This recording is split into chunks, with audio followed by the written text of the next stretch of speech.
Members, we now turn to the Weathertight Homes Resolution Services Amendment Bill. When we were last debating this bill, the question was that clauses 1 to 3 stand part. The Honourable David Cunliffe had the call, and he has 3 minutes and 38 seconds remaining if he wishes. The Honourable David Cunliffe. Thank you, Mr Chairman, and I appreciate in the previous section of this debate on a bill which Labor does support your willingness to take those 3 parts together and to have a reasonably broad-ranging debate. Sir, it's in that spirit that I would observe that while Labor is supporting this bill, which tidies up a number of the provisions of the Weather Tightness Resolution Service, and in particular seeks to remove doubt around the validity of clauses 1B and 1C by reinserting them in the Act.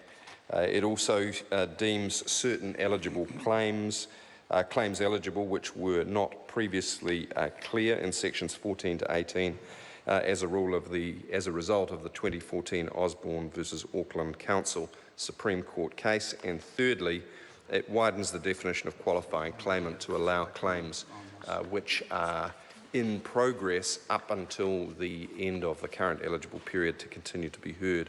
All of those are small but worthy amendments which broaden the scope and improve the potential range of eligible families in respect of their homes.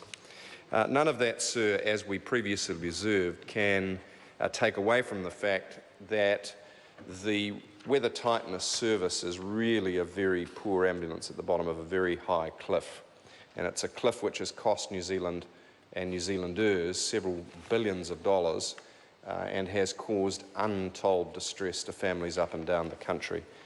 Sir, as we know, it's been very difficult for New Zealanders to get a resolution on leaky buildings because of the pyramid structure of fly-by-night developers and because that in some cases the liability of the regulatory authorities, the councils, hasn't been clear. Sir, this bill is a small afterthought which allows a number of claims which otherwise might have been inadvertently caught in the cessation of the current window to have a continuation of the hearing process. That, sir, is a good but limited thing. So it won't be lost on New Zealanders that the House is discussing this bill, a remedy after the fact for the terrible leaky building syndrome, on the same day that it has discussed another bill around housing, that debated earlier this afternoon in the chamber about social housing. And taken together, I think New Zealanders have a very stark picture of what this government's been about.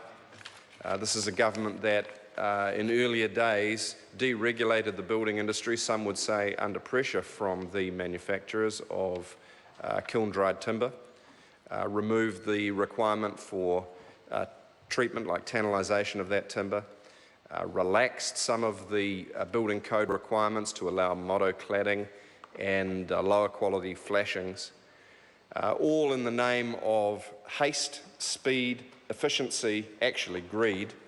And that was an ingredient in an industry structure that resulted in the collapse of lots of companies as risks were passed down to subcontractors and the defrauding of thousands and thousands of New Zealand families who got left with lemons, white elephants of buildings that leaked, and in many cases resulting in family breakdown and suicide, Mr Chairman. Mr Chairman, so it's with no joy that we support this bill, Mr Chairman. Honourable David Cunliffe. It's with no joy that we support this bill. We know that these small steps are useful in increasing by, we're advised, some 70 cases, the eligibility of families to have their hearings taken through to a conclusion. But that's 70 as against thousands of people who've been affected by the leaky building syndrome. Sir, at the other end of the scale, as I said earlier, debated today, we have the social housing bill, one not designed for those in the early stages of the building process of the property ladder, those who haven't even got secure rentals, those who are without secure housing. The social end, the emergency end, sir, that is also an area where this government has a woeful record. It's an area where they're now saying they're going to invest, wait for it, $2 million in emergency housing across Auckland, $2 million. which will buy very, very little in the way of emergency. And you're right, sir, to bring me back. I certainly would not wish to divert from the substance of this bill, sir, the Weathertight Homes Resolution Services, but it is tidying up after a major deregulation wave, and people won't fail to see the irony that we're debating this on the same day that the government sought ministerial approval to sell off what's left of the state housing stock. Come back. Mr. Speaker, the material contained in these three clauses is I'm sorry to interrupt the honourable member. The time has come for me to leave the chair.